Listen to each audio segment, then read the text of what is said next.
Welcome. In today's quick tutorial, we'll learn how to view your starred messages on the Gmail app using your Android device.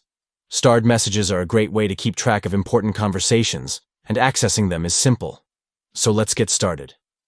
First, open the Gmail app on your Android device. Look for the familiar red envelope icon and tap on it to launch the app. Once you're in, head down to the bottom of the screen, where you'll see several tabs. Tap on the Chat tab. This will take you directly to your conversations. Now, take a look at the bottom of your screen again. You should see a 3 dots icon. Go ahead and tap that icon. This will open up a few options for you. Finally, in the menu that appears, tap on Starred.